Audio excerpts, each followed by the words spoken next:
Hello, Bristow.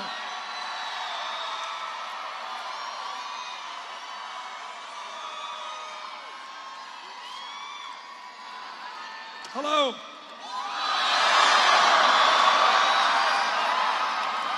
I'm glad to be back in Virginia. I want to thank Congressman Jerry Connolly.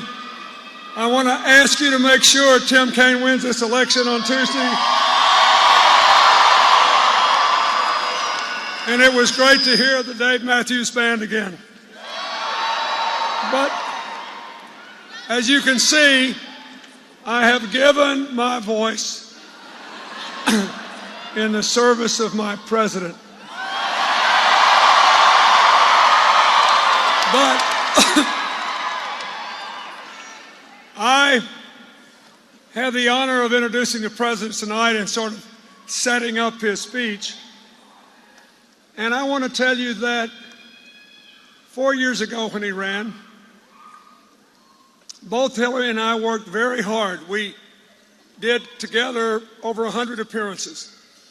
But I am much more enthusiastic about Barack Obama's election tonight than I was even 4 years ago. And there are 5 simple reasons. First of all, in a time torn by ideological warfare and contentious partisanship, he has the right philosophy. The president knows that we're all in this together works a lot better than you're on your own. He knows that an economy that builds the middle class and gives poor people an honorable way to work their way into it is a lot better than 4 more years of trickle down. We've been there, we've done that. He knows that a budget based on arithmetic is a lot better than one based on illusion. And he knows that practical cooperation is better than all this constant ideological conflict. And we saw it, didn't we? We saw it in the way the president got off the campaign trail and responded to Sandy. And all over America, people were thrilled to see him working with the Republican governor of New Jersey and the mayor of New York City, who is an independent and who endorsed President Obama in part because of this. And the Democratic governors of New York and Connecticut.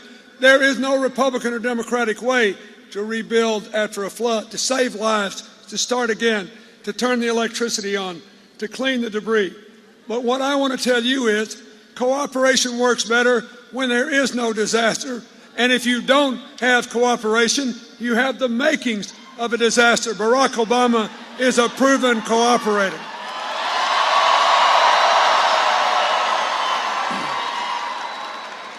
He even offered the Republicans unilaterally, in an attempt to get a budget deal, $1 trillion in spending cuts. They said, thank you very much, no deal. We will not see 1 penny raised on the wealthiest Americans, even if it will get rid of $4 trillion in debt. But he kept going, and the door is still open, and when you re-elect him, the door will be open and they will walk through that door.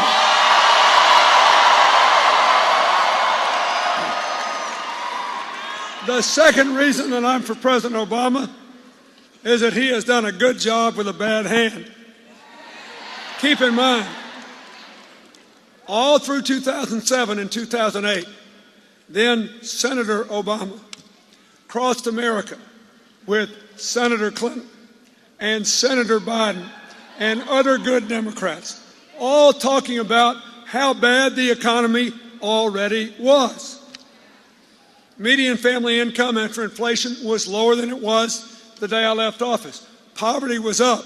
All these things Mr. Romney talks about now were true before the crash because of the policies he now advocates.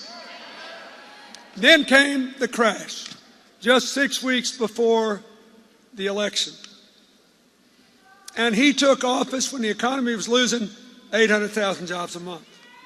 Now, the economy lost jobs for about 15 months. But when it started again, and President Obama's jobs program started kicking in just 33 months, we've had 5.5 million jobs as of yesterday. Now,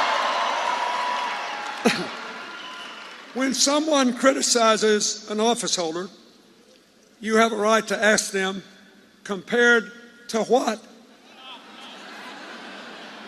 So let's look at our most recent comparison. If you don't count the losses in the crash against President Bush, and you just look at the 7 years after the brief slowdown we had when the dot-com stocks crashed a little bit, and the onset of the crash in September 2008, just that 7-year period, there were 2.6 million private sector jobs. In 33 months, less than half that time, twice as many jobs, 5.5 million. Barack Obama has done a good job with the bad hand.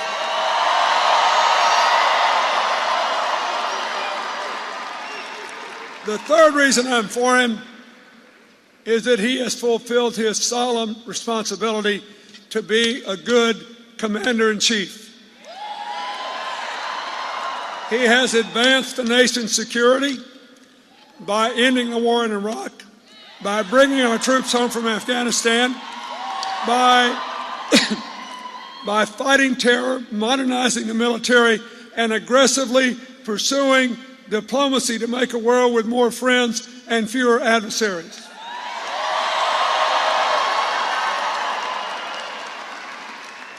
And he's got a heck of a Secretary of State. But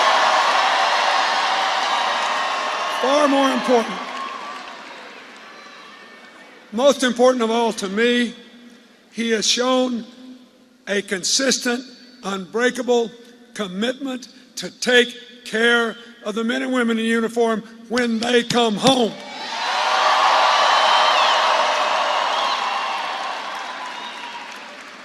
For all these reasons, he was endorsed by a self-described moderate Republican and one of the most distinguished military leaders since World War II, General Colin Powell.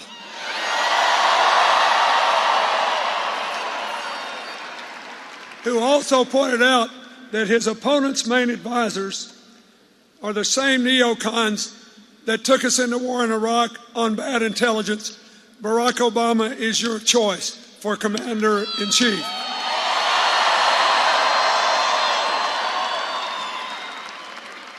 The fourth reason I'm for him can best be described in a phrase once used by the second President Bush. Believe it or not, he said something I really agree with. And he often got made fun of, but it's true. He said the president is the decider in chief. Okay? So let's look how these deciders stack up. Barack Obama decided to sign the Lilly Ledbetter Fair Pay Act. And that is not just a woman's issue. Anybody who, like me, was a kid in a family where both the mother and the father worked, know that every father with any sense wants his wife to be paid an equal amount for equal work so they can raise the kids.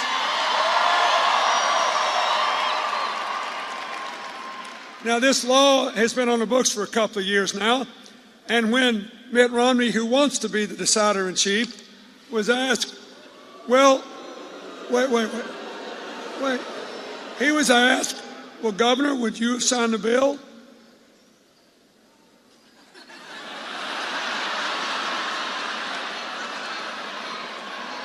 I mean, folks, he's going to have a lot harder decisions than this.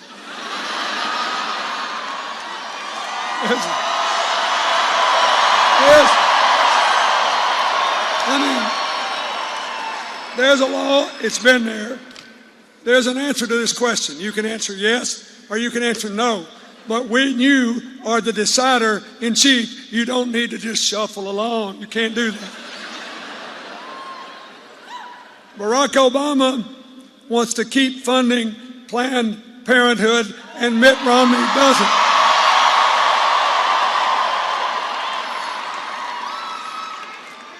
Barack Obama decided that America could not afford to let the automobile industry die, and he saved it.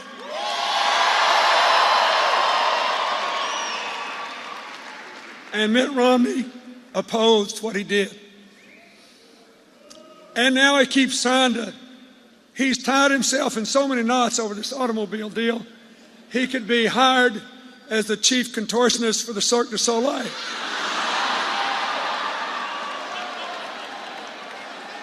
But he was against it. And I know something about this. I grew up in this business. And it wasn't just General Motors and Chrysler. There's a reason that all the German and Japanese companies that make cars in America, who didn't get a penny out of this deal, were for the automobile restructuring. Because they knew if General Motors quit buying parts, the parts manufacturers would go down and they were toast. It's another example of we're all in this together, works better than you're on your own. Barack Obama made the right decision and his opponent was wrong.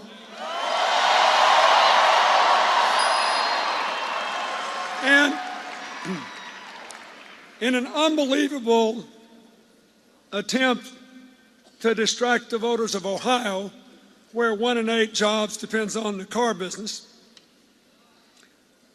he accused the president of allowing Jeep to move jobs to China. Now, I have to tell you, I took that personally because the Jeep plant in Toledo, Ohio was open when I was president, and I remember how hard it was for us to get it there and the work we did in the White House to get it there. I know that they are expanding that plant, hiring more people, taking on new production lines. And first, Jeep said it wasn't so. Then Chrysler said Governor Romney was wrong. Then even General Motors rebuked him. Now, you know, when I was a kid and I got my hand caught in the cookie jar, well, my face sort of turned red and I took my hand out of the cookie jar. Not Governor Romney. He just digging for more cookies.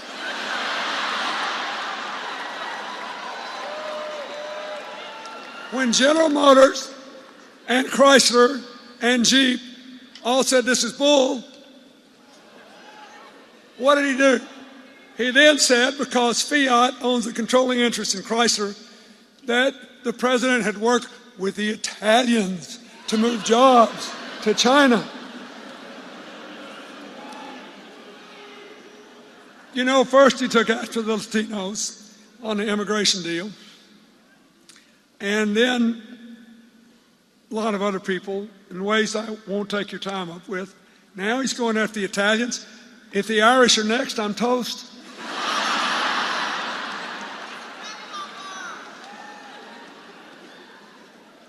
Far worse.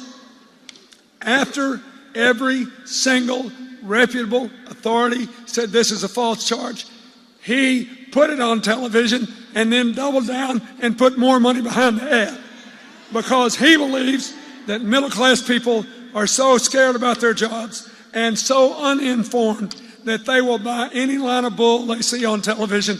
I think they and you are smarter, and Barack Obama will be elected president.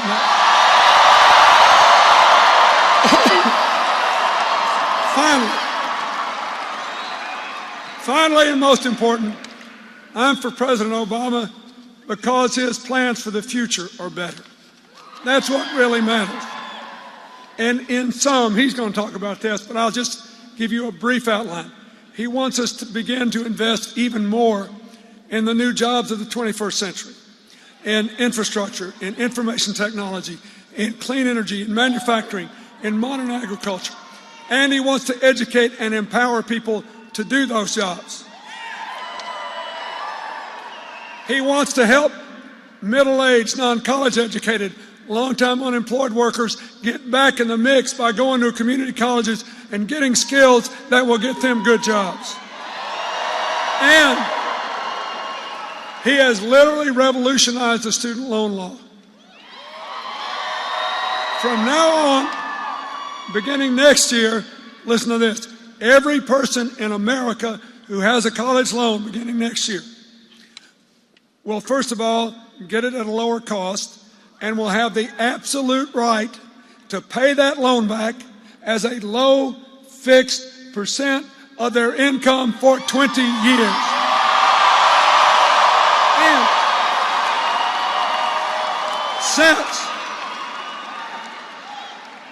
since in this last decade we have fallen to 15th or so in the percentage of our young people with four-year college degrees, this is great. It means nobody ever has to drop out of college again, ever, because of the cost.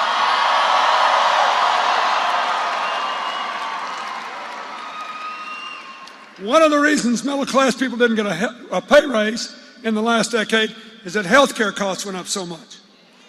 The health care law has not only allowed 3 million young people to be on their parents' insurance policies for the first time, has not only made it possible, beginning next year, if he wins, for more than 30 million Americans, many with pre-existing conditions, to be insured. Not only has made it illegal for women to be charged more than men for the same health care, but for the last 2 years, we've had the lowest inflation in health care costs in 50 years. If this keeps going, the ideologues will lose every argument they have to voucherize Medicare and privatize Social Security. Barack Obama is doing it the right way. Bring health care costs down, bring health care coverage and quality up.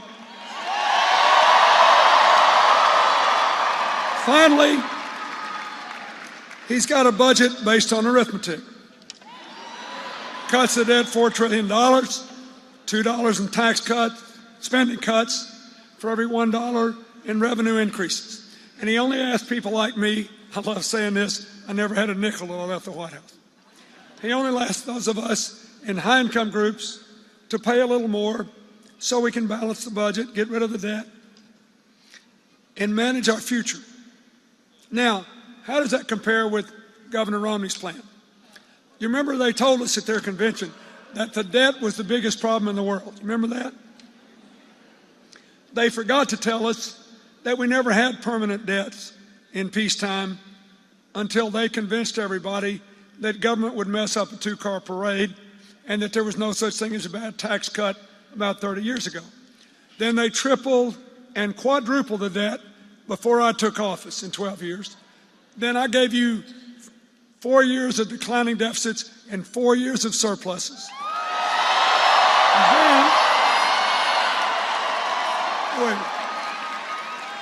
Then they got back in with the same old theory that Governor Romney's advancing, and they doubled the debt again. So this should explain something to you. Obama's plan brings the debt down, and it's based on arithmetic. What is Romney's plan? Another big tax cut for upper income people, give the highest of us, highest income people, 60% of the tax cuts.